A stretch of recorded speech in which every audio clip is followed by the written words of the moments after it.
Dear student अस्सलाम वालेकुम। आज जिस टॉपिक का हम आगाज़ कर रहे हैं उसका नाम है ट्रिग्नोमेट्री। ट्रिग्नोमेट्री का मैथ्स की बुक में जो 10वीं का मैथ्स का बुक है उसमें कंप्लीट चैप्टर है, उसको मैंने 10 छोटी छोटी वीडियो में तकसीम किया है। आज हम सरसरी उन सब टॉपिक्स का जायज़ा लेंगे। Definition, branch of mathematics that deals with the triangle. और ट्राइंगल कौन सा? Right angle triangle. Right angle triangle ऐसा ट्राइंगल होता है जिसमें एक जो एंगल होता है 90 का होता है और बाकी दो एक्यूट रहते हैं। एक्यूट में से एक को हम थीटा कंसिडर कर लेते हैं। थीटा का जो एडजेसेंट साइड है उसको बेस और जो अपोजिट साइड है उसको अल्टीट्यूड या परपेंडिकुलर, और इसी तरह बड़े वाले साइड को हाइपोटेन्यूज या क्रॉस भी कह सकते हैं। थीटा की अगर बात करें हम तो थीटा को हम डिग्री में भी नाप सकते हैं और रेडियंस में भी। डिग्री क्या है? कंप्लीट सरकमफेरेंस को 360 पार्ट्स में डिवाइड किया गया है, हर एक हिस्से को डिग्री कहते हैं। डिग्री को नापने के फिर दो तरीके हैं, एक डेसिमल सिस्टम और फिर दूसरा है सेक्साडेसिमल सिस्टम, यानी डिग्री, मिनट और सेकंड सिस्टम। इनके मुतालिक हम तफसील से पढ़ेंगे। इसको हम नॉर्मल जिस तरह इस्तेमाल करते हैं 45.5 डिग्री वगैरह, और इसको हम लिखेंगे इस पैटर्न में, यानी कि अगर 57 डिग्री हो और कुछ मिनट्स हो, मसलन 55 मिनट्स और 30 सेकंड्स, तो इस पैटर्न में इसको लिखा जाएगा। यानी कि डिग्री को 60 हिस्सों में डिवाइड किया गया है, हर एक हिस्से को मिनट, और फिर एक मिनट को मज़ीद 60 पार्ट्स में डिवाइड किया गया है, हर एक हिस्से को सेकंड कहते हैं। इसके बाद बात आती है रेडियन मेजर। रेडियन मेजर क्या है कि अगर हम सर्कल पर आर्क लें और उन आर्क के एंड पॉइंट्स को सर्कल के सेंटर से मिलाएं, तो ये फिर अगर आर्क रेडियस के बराबर हो एग्जैक्ट, तो इस तरीके से जो इन रेडियाई के दरमियान एंगल बनेगा उसको 1 रेडियन कहते हैं। कंप्लीट सरकमफेरेंस में 2 पाई रेडियन होते हैं या 6.28 रेडियंस। इसके बाद बात आती है सेक्टर एंड इट्स एरिया। ये इस पर एक हमने आर्क लिया है एल उसके लिए जो फार्मूला है, यानी कि लेंथ ऑफ आर्क मालूम करने के लिए, वो है L=R थीटा। फिर जो इस आर्क है, आर्क के एंड पॉइंट्स को अगर हम सेंटर से मिलाएं, जो ये इलाका बनता है, एरिया बनता है, इसको हम सेक्टर कहते हैं। छोटे वाले को माइनर सेक्टर और जो बड़े वाला टुकड़ा है इसको मेजर सेक्टर कहते हैं। तो इसके बाद बात आती है general angle and angle in standard form. General angle ऐसा एंगल होता है कि अगर हम कोई एंगल लें उसके साथ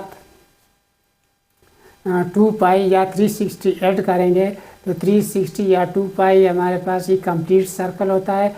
तो इसके जो टर्मिनल आर्म है, टर्मिनल रे है, उस पर कोई असर नहीं पड़ेगा, यानी कि एंगल की वैल्यू सेम की सेम रहेगी। इसी तरह अगर हम माइनस करेंगे 360 को तो तब भी वो ये वाली रे डिस्टर्ब नहीं होगी, यानी कि एंगल पर असर नहीं पड़ेगा। तो इस किस्म के एंगल को अगर हम 2 पाई या 2 पाई के मल्टीपल ऐड करेंगे किसी एंगल के साथ या सब्ट्रैक्ट करेंगे तो एंगल पर कोई असर नहीं पड़ेगा। तो इन एंगल को जनरल एंगल या कोटर्मिनल एंगल कहते हैं। फिर आती है बात angle in standard form. Angle in standard form का मतलब ये है कि अगर हम एक्स एक्सिस और वाई एक्सिस लें, इसको ओरिजिन कहते हैं, तो स्टैंडर्ड फॉर्म में एंगल का मतलब ये है कि अगर उसका जो इनिशियल आर्म है उसको हम एलॉन्ग पॉजिटिव डायरेक्शन लें और उसका जो वर्टेक्स है वो ओरिजिन पे लें, और जो दूसरा है इसका टर्मिनल रे वो हम इसी तरह एंटी क्लॉकवाइज शुरू करें और लें, तो इसको कहते हैं पॉजिटिव एंगल। और अगर हम इसको नीचे की तरफ लें, यानी कि इस तरफ क्लॉकवाइज, तो इसको नेगेटिव एंगल कहते हैं।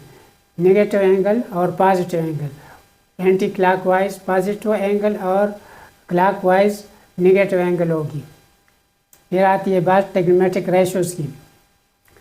ट्रिग्नोमेट्रिक रेशोज़ 6 होते हैं हमारे पास, sine theta, cos theta, tangent theta, cotangent theta, secant theta और कोसिकेंट थीटा। इसमें ये दो जो रेशोज हैं ये अहम होते हैं, क्योंकि बाकी 4 इसी में से आसानी से कैलकुलेट हो सकते हैं। इसको बाद में हम डिटेल से डिस्कस करेंगे। फिर ट्रिग्नोमेट्रिक वैल्यूज़ ये अहम है, और इसमें फिर ये वाले 30 डिग्री, 45 डिग्री और 60 डिग्री ये इंतहाई अहम है। और जो हमारे पास नॉर्मल एक्सरसाइज में प्रॉब्लम आते हैं वो इन्हीं एंगल को मद्देनज़र रख के दिए गए होते हैं।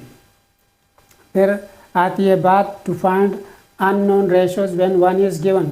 ये कमाल है, अगर हमें एक रेशो दी गई हो तो बाकी सारी रेशोज हम इसमें से मालूम कर सकते हैं। मसलन अगर सीकेंट थीटा दिया गया हो तो ये बाकी 5 के 5 हम उसी में से निकालेंगे।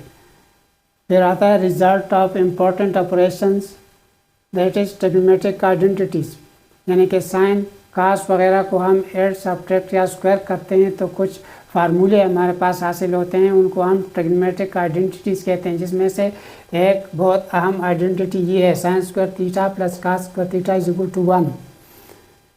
लास्ट पे बात आती है angle of elevation and angle of depression.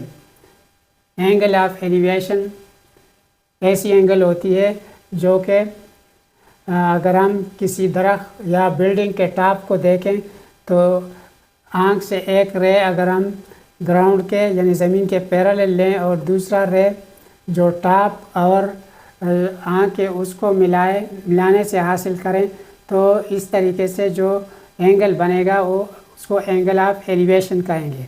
इसी तरह अगर हम किसी पहाड़ी के ऊपर बैठे हों, नीचे मसलन ज़मीन है या रोड है, उसके ऊपर किसी गाड़ी को देखें तो यहाँ पर भी 2 रेस बनती हैं। एक तो ज़मीन के पैरेलल रे बनती है और एक लाइन ये है जो कि सीधा गाड़ी की तरफ आ रही है। तो इन दोनों लाइनों के दरमियान वाली एंगल को एंगल ऑफ डिप्रेशन कहते हैं।